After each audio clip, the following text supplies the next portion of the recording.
Bismillah wa salatu wa salamu ala rasulillah.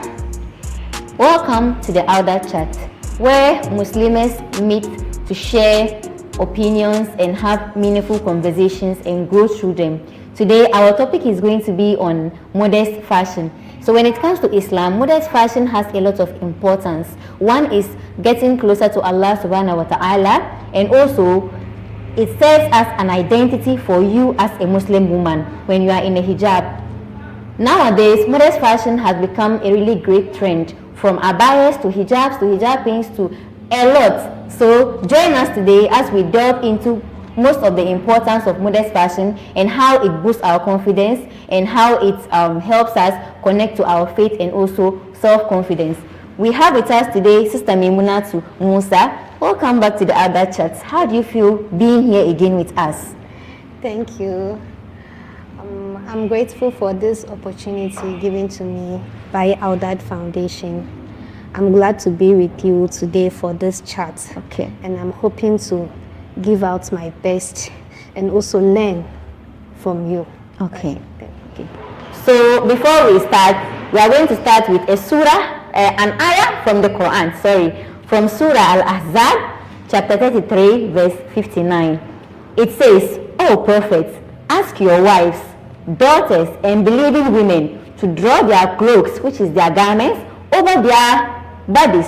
In this way, it is more likely that they will be recognized as virtuous and not be harassed. And Allah is all forgiving, most merciful."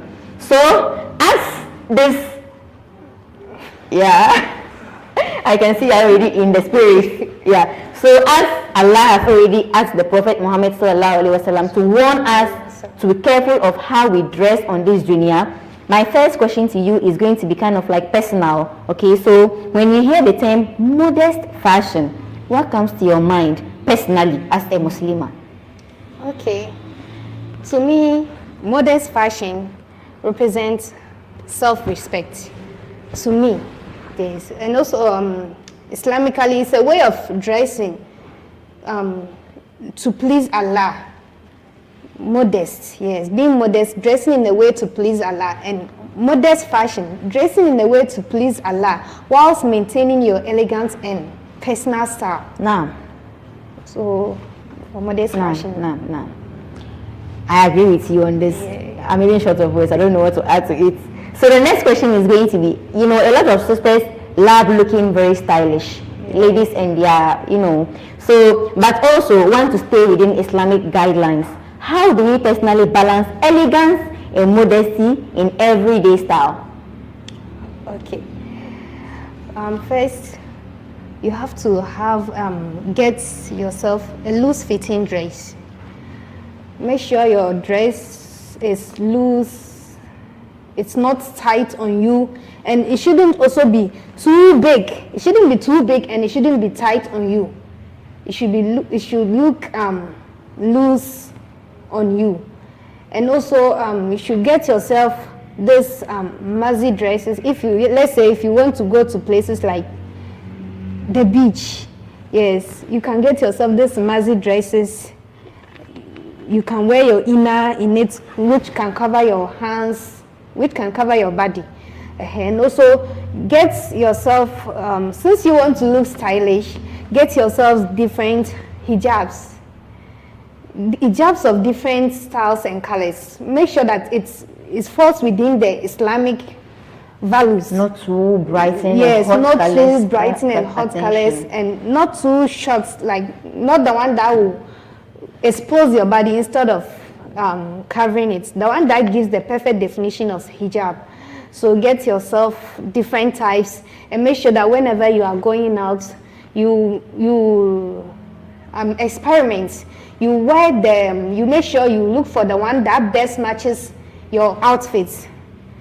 Yes, you look for a hijab. Islamically hijab is covering. So, but generally we all understand that hijab is our head coverings, what will you put on our head. Yes, so you look for the one that perfect, it matches your dress. Yes, so I would say that one. And also, like ladies, we like styles. We like what my sister is wearing. Get yourself stylish hijab pins. You can put it on the veil to put a star on you. Yes, if you are a fan of flowers, you can get a flower hijab pins like what she's wearing, and it can give you some form of elegant look. Yes, that's true. So personally, how to look stylish and still stay within the Islamic guidelines. Before we continue, I want to make it known to you that I am really into this, this branch.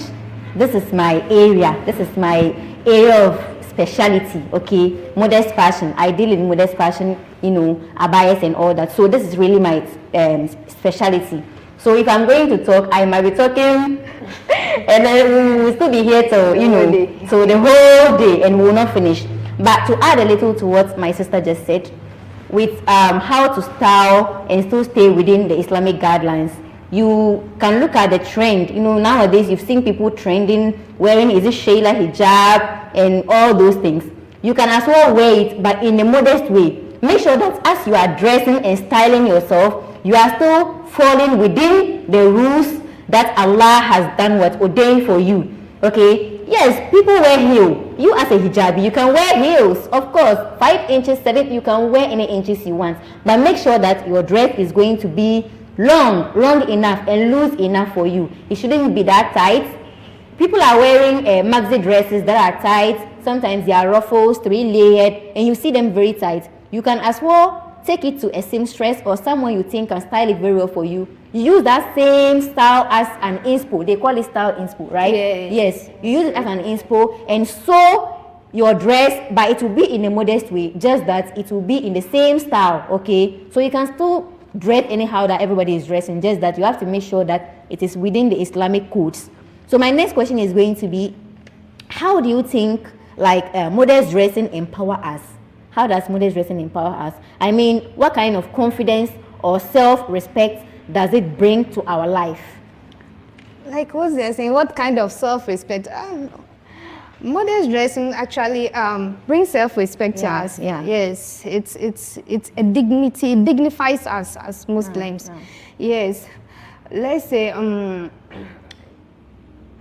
it actually prevents some kind of people away from you, and it attracts some kind of people towards you. When you dress modestly. Let's say as Muslims, we cover ourselves, we dress fully to cover ourselves. I don't think someone who wants to be with, let's say, in quotes, will approach you. The person will have respect to you. The person will even be shy of you to come and to approach you and talk to you anyhow, or ask of something which goes contrary to your beliefs. It will prevent the person totally from you. At the same time, since you are modest and you are decent, people see you as someone who is focused in life. You are not dressing to attract the opposite sex or what. You are dressing to please your maker. So they see you as a focused person. So anyone who wants to work with you, who wants to move forward or achieve something with you, will definitely approach you when you are modestly dressed. Yeah. So to add to what our sister just said, modest dressing can empower us. I mean, empower us. And the kind of confidence and self-esteem you get from it. Personally, anytime I dress modestly and I step out of my room, I feel this kind of confidence in me. I feel like I'm a queen in my world. I have I have the chance. I have my own free will to show off my body. Yes, to expose my body. But I choose to cover up to please my Allah subhanahu wa ta'ala. And this is so beautiful. The fact that Allah has given you the free will to do what she wants, but you choose to do it for the sake of Allah, for the sake of your akhirah, makes you what? Confident, and when you are out there, you know that I am me, and I'm doing this for me, not because of what people will say. You understand? Yes, and modest fashion and self-confidence and self-respect I always use this example, and I'm going to use it again. When you have 2 sweets, let's say 2 toffees or something, you unwrap the other one, you peel it, you put it on the floor, then you leave the other one closed. What's going to happen to the one wrapped? You will see flies settling on the unwrapped one, yes? And you see ants coming to eat the sweets from it, and it will even get dirty from the dust on the floor. But the covered one is still going to remain covered. When you take it and you peel it, you'll be able to eat it. It's still going to be fresh. Yes. That's a very logic example I always use for modesty. Yes, so it's the same way, same thing applies to us. As a Muslim lady, how many times have you ever heard of rape cases that a man has raped a Muslimah who is fully covered, or a Niqabi who is fully covered?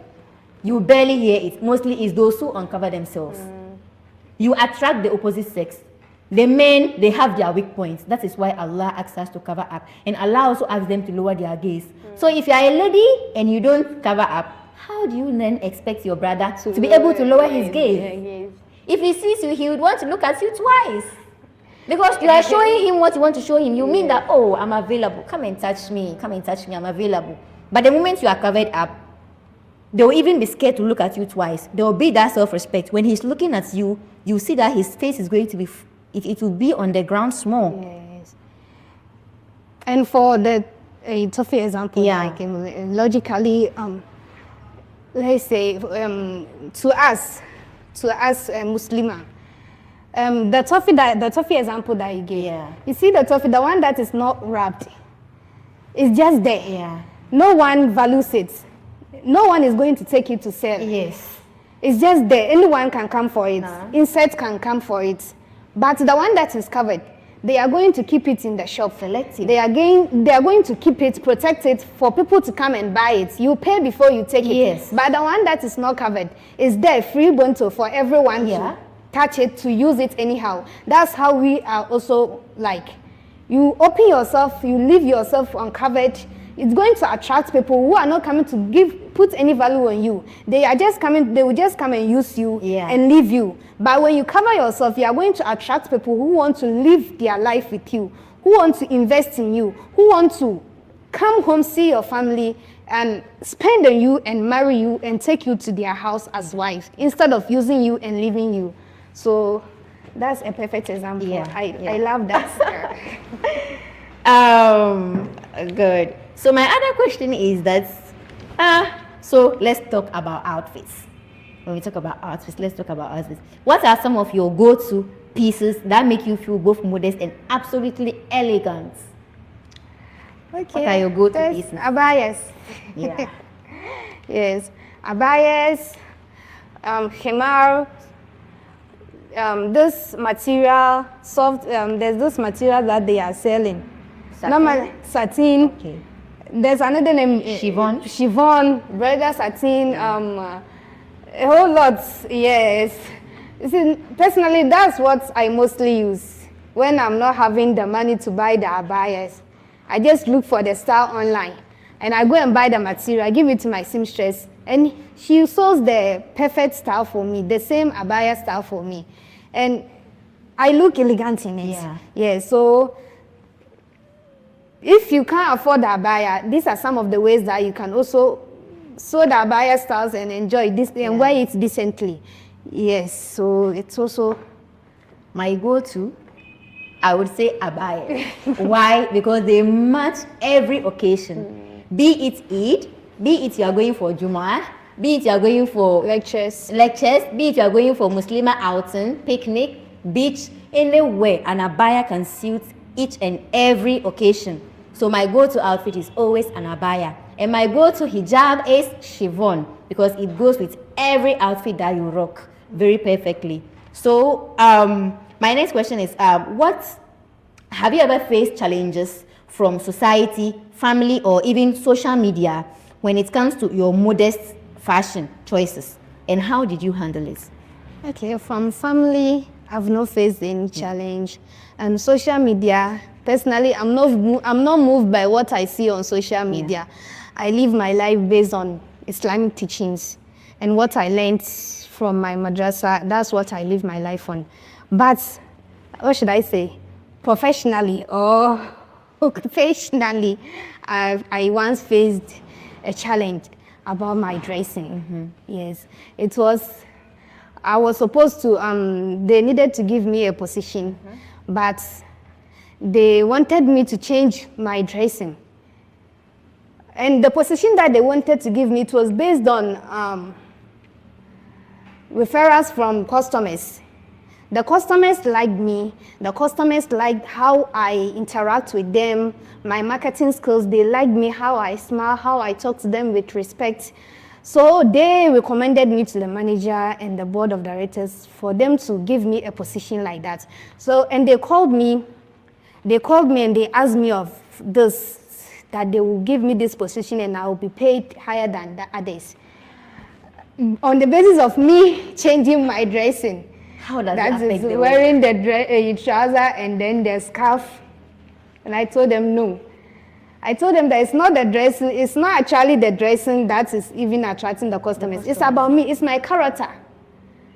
It's how I relate with the customers that is bringing them.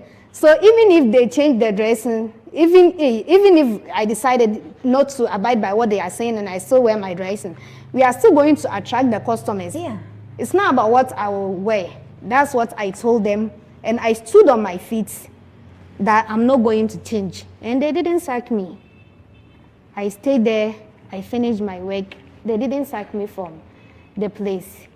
So you have to know where you are coming from. You have to know who you are. Yeah. Don't listen to what others are saying. Know your values. Know your principles. Set boundaries. That you are not going to listen to what others are saying.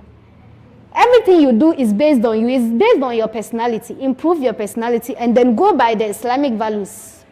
Go by the Islamic being modest as a Muslim. And just perfect your character and your personal your behavior. You see that it will attract people. People will love you even though you are wearing the dresses that so-called people are against it. Yes, so it's always shocking because I don't know how the hijab affect the work. How does it affect the work? How does it? The person is competent enough to do the work. So how does the hijab even affect the work that I'm doing? How does it?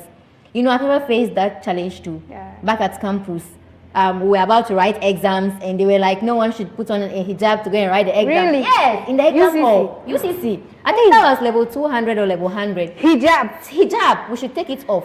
You know, me and Khadija and Co, we are always in our undercuffs and all that. So we were saved. Even when we removed it, you know, it was kind of like an impromptu something. Yeah, we didn't have the chance to go back and forth with them. So we had to just comply. We removed it, but we were covered under. That's why this is an advice to my sister. If you are dressing, make sure you wear something under, even your dress, be it a bola trousers or a skirt, underskirt, to make you feel comfortable. You don't know where you go and sit and maybe a nail will kind of like drag your dress and tear it. If it tears it, what will happen? Are they going to be seeing your skin? That shouldn't be the case. We should try and always get something under our dress. So we removed it, but some people, they removed and their hair was left uncovered.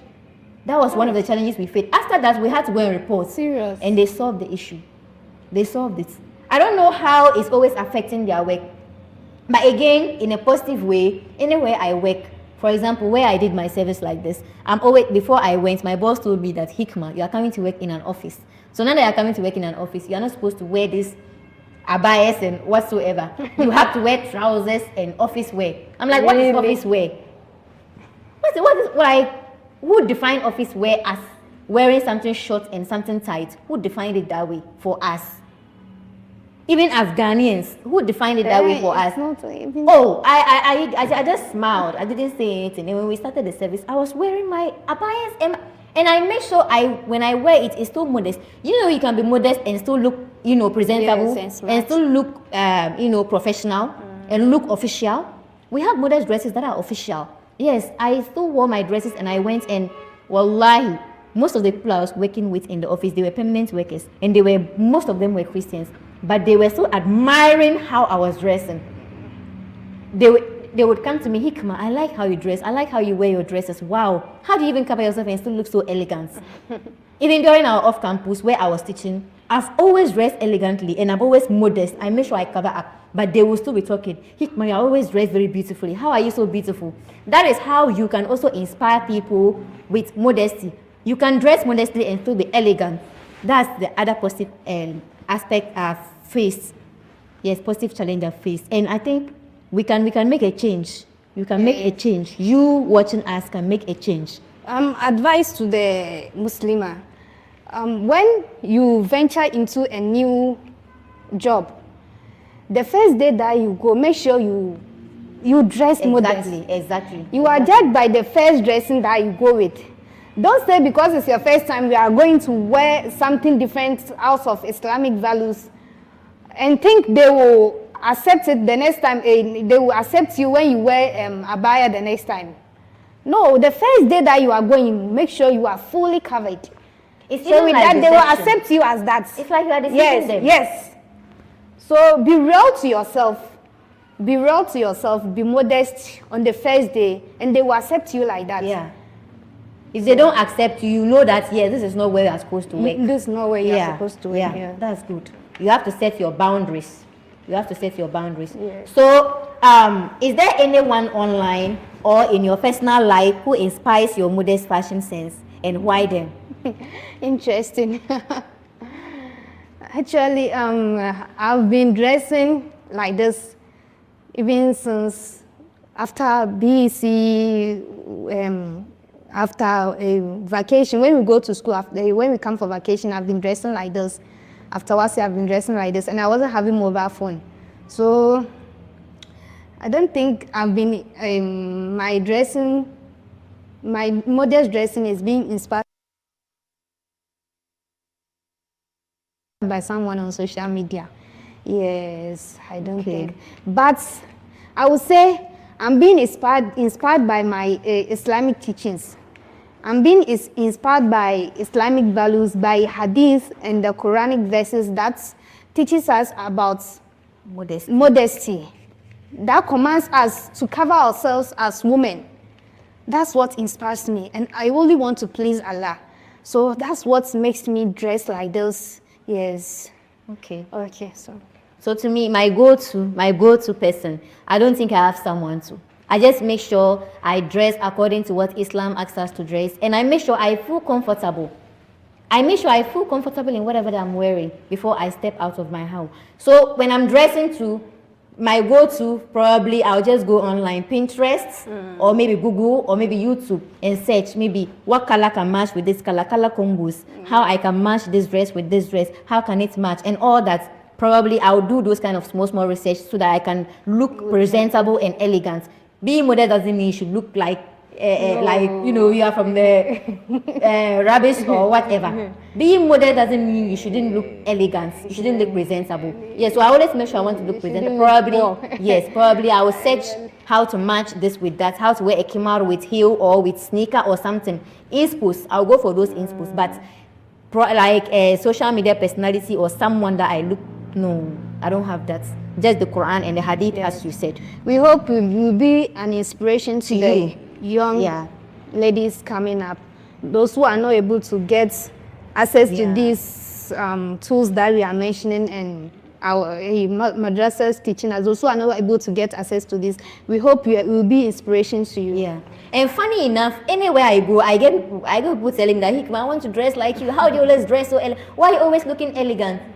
Meanwhile, I'm just being in my comfort zone. I just want to be comfortable. Yeah. So, oh God, our last question. I don't want to leave. So, lastly, through your fashion and how you present yourself, what message do you hope to pass on to the other Muslim women out there watching us? Okay, I hope to spread to the Muslim ladies that dressing modest is beautiful and elegant. Yes, dressing modest is not an obstacle to us. It's not an obstacle to achieving our dreams. It rather empowers us. So let's embrace our identity as Muslims and go by the Islamic values and principles and put on the best hijab and dress modestly as Muslims. Okay, so there was this time I was doing this try on a hijab with Christian ladies from UCC campus. I saw. We went around UCC, and I took some of my abayas, the abayas I sell, not my personal abayas, okay, with the hijabs. We went around UCC campus from Addition Hall to KNH to all the halls, SRC's formation. And we were holding this kind of like trial on a hijab with Yasmat Enterprise. The Christian ladies, they come to us. We take them videos before we take them videos with them. Yeah. So after that, we dress them with the abaya and the hijab. And after, they look more beautiful in the abaya than the short dresses that they are wearing. Some loved it. Some were like, wow, can you give this dress to me? It's very beautiful. They didn't even want to remove it again. Some even said, I want to be a Muslim. That's how beautiful the hijab is. Some people say that we cover our beauty, but the hijab makes us more beautiful. More beautiful. It makes us more beautiful. So my advice to you is that be who you are. Focus on yourself. Focus on bettering yourself. Focus on pleasing Allah subhanahu wa ta'ala. Focus on, pleasing Him, your creator, rather than people. Don't think about what people are going to say about you when you start covering up. People wear niqab and they get a lot of stigma. People are always insulting them. The person is covered up head to toe. But if you know what they are doing in secrecy. No human being is perfect on this dunya. Know that. We all have our flaws. You might have a flaw of, drinking alcohol. Some other person will have a flaw of not being able to dress well. So someone being judging you might have a flaw of gossip. Yes. Gossip. You just judging the person. You are having a me being a niqab doesn't mean that I'm holy. I'm still a Mm-hmm. human being, so I have flaws. But if you are doing those things, you make sure you put them in secrecy between you and Allah subhanahu wa ta'ala. Before we started the trial on a hijab, we went to most of the Muslim sisters on campus who were not dressing modestly. We were asking them why. What they were telling us is that modest dresses are expensive. Some are like, they are not nice. I'm like, they've no, not tried. It's not true. If you try, if you really want to be modest, you would be modest, even at a low cost. Modesty doesn't mean you should go and buy an abaya at 600 cedis or 400 cedis. You can go to Fos, bend down boutique, and you buy a skirt of like 2 cedis or 3 cedis. Like 100. That was what we were using. And you put on and you still be modest. Came to school, that was what we were using. So we started doing business and getting to buy that. We are always causing burden for ourselves in the name of, yes, you can be modest at a low price and you will still look elegant than someone wearing 900 cedis abaya. And recently I heard that they are selling abaya which is fireproof. If you buy it, fire can burn down. And it's like 10,000 cedis. Why? Meanwhile, you can invest that 10,000 cedis into a business. It's even haram. Overspending. No. We'll talk about that in the next episode, inshallah. So, I think we are done with this episode and see you next time on the Awdad Chat. Thank you for having us here. Assalamu alaikum wa rahmatullahi wa barakatuh. Wa alaikum salam wa rahmatullahi wa barakatuh.